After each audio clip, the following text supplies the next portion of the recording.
The purpose of this presentation is to give you an idea of how to do effective research for your debate topics. You will notice that this particular topic addresses public art. But I have not given a specific resolution, and you as the researcher do not know yet if you are going to be for or against this topic.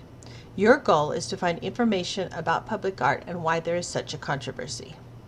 This first slide introduces the presentation and introduces you to the topic.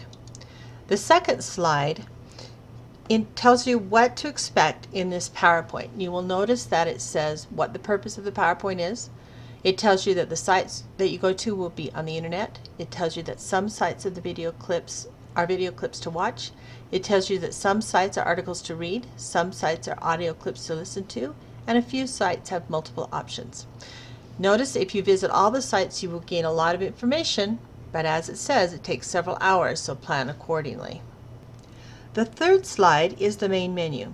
As a debater, you must first establish what questions surround your topic. I have given examples of questions for this debate on public art.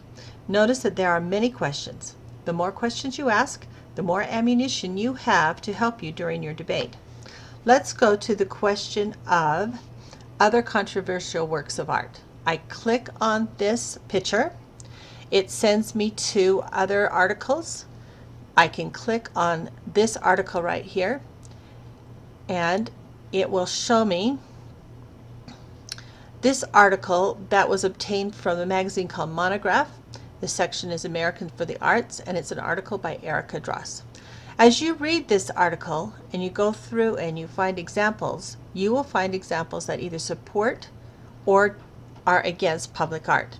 You need to decide what works for you. Now, if you are for public art and you find something for public art, then you want to document that. But if you are against public art and you find something for public art, you'll want to document what that is and look for examples that can refute that particular item. When you find information, make sure that you find the source. So if you were going to quote something from this article, let's say for example you wanted to quote this right here, you will notice that this actually comes from, look up here and you'll see that it says from Jack Becker in his 2004 Americans for the Art Monograph article, and this is what he says. You can say the article comes from the Monograph October 2006, but it does not give as much validity as if you state who the actual author is, Jack Becker. Let's say that you want to quote something else from this article. Notice this article is written by Erica Dross. So you would say, in an article by Erica Dross, written in the October 2006 Monograph magazine in the section of Americans for the Arts, Erica Dross says, it took 40 years to build the Washington Monument, which finally opened the public, and continue on with whatever facts or data that you're going to give.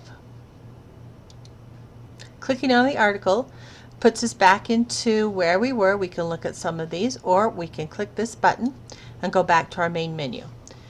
You will notice that it says you can go straight through the presentation, each page in order, or you can click on each of these pictures and you can go to the specific information that I have found that answers these questions.